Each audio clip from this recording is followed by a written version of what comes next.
בחנוכה יעלה המחזמר לילדים פינוקיו בחיכובם של מיכל ינאי וצחי נוי. את תפקיד פינוקיו, בובת העץ שחולמת להיות ילד אמיתי, ישחקו לסירוגין 3 ילדים מוכשרים.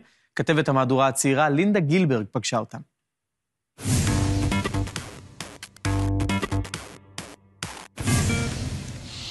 אנחנו ממש לפני חנוכה, וגם השנה יש המון הופעות לילדים, ואחת מהם הם פינוקיו. ואת התפקיד פינוקיו בעצם משחקים 3 ילדים. בואו נפגוש אותם. אני ילד כמו כולם, קם ונופל, נופל וקם. אני פינוקיו, ילד העץ. אני רוי ג'אבר, בן 10, מדליית אל כרמל.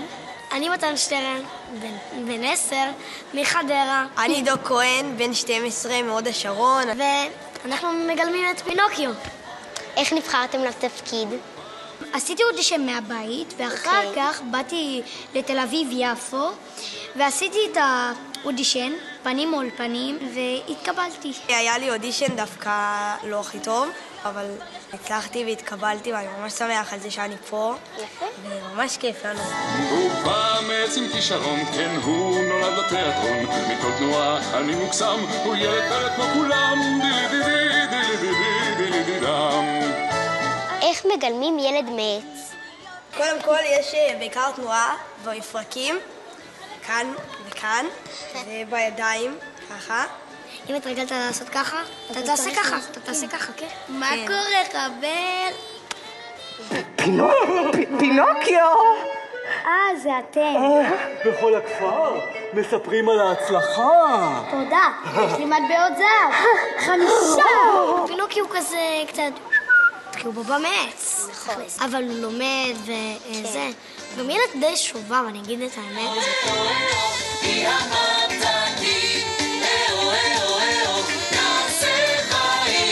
אתם 3 באותו תפקיד. נכון. איך זה עובד? על החזרות. אחד עושה בוקר, אחד עושה צהריים, אחד עושה ערב. בהצגות זה כל אחד עושה יום אחר. איך לומדים כל כך הרבה טקסט? התחלתי חזרות בבית, עשיתי כל יום. 4 שעות, כמו החזרות פה. וואו. כן, טוב. וזה עבד. וחוץ מזה, בחזרות אתה עובד על זה הרבה, ויש רנים, אז זה כבר נתפס לך בראש, הטקסטים. היי צחי. היי לינדה. אתה סבג'פטו. כן. אתה השתתפת בהרבה הצגות, נכון? יותר מ-50. וואו. זאת הצגת ילדים מדהימה, והילדים שמשחקים את פינוקיו, הם 3 מאוד מוכשרים. לשחק מול ילדים זה כמו לשחק עם הנכדות שלי. אז במקום נכדות יש לי פה נכדים. ואני עדיין משתדל לא לטעות עוד עם הטקסט, ואני צריך לחשוב כל הזמן, ואני כל הזמן בעיקר. ואז פינוקיו תחוש מהר, איך האמת תישא אותך להצלחה. מיכל, איך זה לשחק בהצגה לילדים בפינוקיו?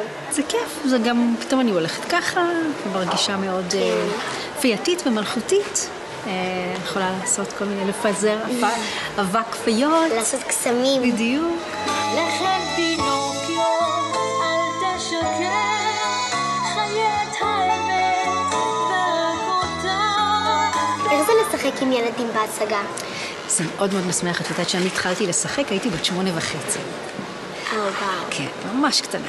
אז אני מאוד תמיד, חוץ מלשחק איתם, מאוד מרגישה שאני צריכה לשמור עליהם ולהרגיש שיהיה להם, גם להם בנוח, ואני דואגת להם שהם אכלו ושתו ועשו פיפים שדואגים להם ולא מעליבים אותם.